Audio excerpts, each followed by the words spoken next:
തരൂർ എന്താണ് ഉദ്ദേശിക്കുന്നതെന്നോ എന്താണ് അടുത്തത് ചെയ്യാൻ പോകുന്നതെന്നോ ആർക്കും പ്രവചിക്കാൻ കഴിയാത്ത ഒരവസ്ഥയാണ് ഇപ്പോഴുള്ളത്. ചില നേരത്ത് കോൺഗ്രസുകാരുടെ സ്വഭാവമാണെങ്കിൽ ചില നേരത്ത് മോദി സ്തുതി. ഉപരാഷ്ട്രപതി രാജിവെച്ചപ്പോൾ മോദിയും കൂട്ടരും ചേർന്ന് തരൂരിന് ആ പട്ടം നൽകുമെന്ന് മനക്കോട്ട കെട്ടിയെങ്കിലും മനസ്സിൽ വിചാരിച്ചതൊന്നും നടക്കില്ല എന്ന് ബോധ്യമായപ്പോൾ പ്ലേറ്റ് മാറ്റുകയാണ് തരൂര്. പലപ്പോഴും വിമർശിച്ച് രംഗത്ത് വന്നതോടെ BJPയുടെ തലയിലെടുത്ത് വെക്കുമെന്ന് കരുതിയെങ്കിലും നടക്കാതായപ്പോഴാണ് കാലുമാറാം എന്ന് തരൂർ തീരുമാനിച്ചത്. കഴിഞ്ഞ ദിവസം ട്രംപിന്റെ ഡെത്ത് എക്കോണമി പരാമർശത്തെക്കുറിച്ച് രാഹുൽ ഗാന്ധി പിന്തുണച്ചപ്പോൾ വിമർശനവുമായി വന്ന അതേ തരൂരാണ് ഇപ്പോൾ ഒതുങ്ങി മൂലക്കിരിക്കുന്നത്.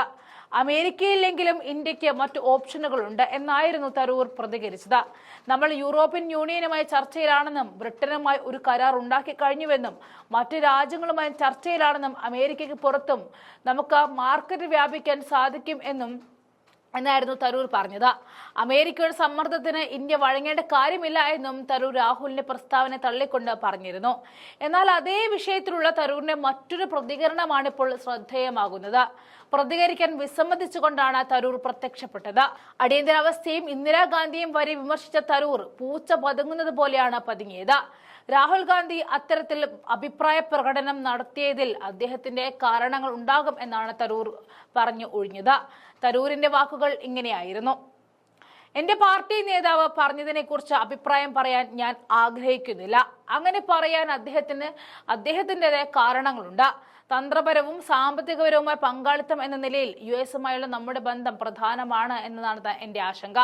ഏകദേശം $90 ബില്യൺ വിലമതിക്കുന്ന ഉൽപ്പന്നങ്ങൾ നാം അമേരിക്കയിലേക്ക് കയറ്റുമതി ചെയ്യുന്നുണ്ട്. അത് നഷ്ടപ്പെടുത്തുവാനോ കാര്യമായി കുറയ്ക്കുവാനോ കഴിയുന്ന ഒരവസ്ഥയിലാകുന്നത് നമുക്ക് ഗുണകരമല്ല. അതായിരുന്നു മാധ്യമപ്രവർത്തകർ ചോദിച്ച ചോദ്യത്തിന് തരൂർ മറുപടി പറഞ്ഞത്. ഇന്ത്യക്ക് വേണ്ടി മികച്ച കരാർ നേടിയെടുക്കാൻ ചർച്ചകൾക്ക് നേതൃത്വം നൽകുന്നവർ കരുത്തുണ്ടാകട്ടെ എന്നും നമ്മൾ ആശംസിക്കണം. നമ്മുടെ ഉൽപ്പന്നങ്ങൾ കയറ്റുമതി ചെയ്യുന്നതിനായി മറ്റ് പ്രദേശങ്ങളുമായി നമ്മൾ സംസാരിക്കണം. അതിലൂടെ US-ൽ നമുക്ക് സംഭവിച്ചേക്കുന്ന നഷ്ടം ഒരു പരിധിവരെ നികത്താൻ സാധിക്കും എന്നും തരൂർ കൂട്ടിച്ചേർത്തു.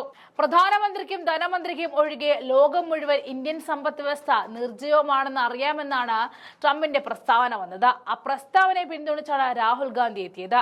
രാഹുൽ ഗാന്ധിയെ എതിർത്തുകൊണ്ട് പലരും എത്തിയിരുന്നു. അക്കൂട്ടത്തിൽ മുൻപന്തിയിലായിരുന്നു തരൂർ.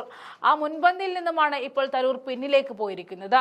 കൂടാതെ ഇന്ത്യക്കെതിരായി 25% താരിഫ് പ്രഖ്യാപിച്ചതിന് പിന്നാലെ റഷ്യൻ എണ്ണ ഇറക്കുമതി ചെയ്യുന്നതിന് അധിക പിഴ ചുമത്തുമെന്ന് ഭീഷണിപ്പെടുത്തിക്കൊണ്ട് ട്രംപ് തന്റെ സോഷ്യൽ മീഡിയ പ്ലാറ്റ്ഫോമായ ട്രൂത്ത് സോഷ്യൽ മറ്റൊരു പ്രസ്താവനയും നടത്തിയിരുന്നു. എന്നാൽ റഷ്യയിൽ നിന്നും എണ്ണ വാങ്ങുന്നത് തുടരുമെന്ന് ഇന്ത്യ പ്രതികരിക്കുകയും ചെയ്തു.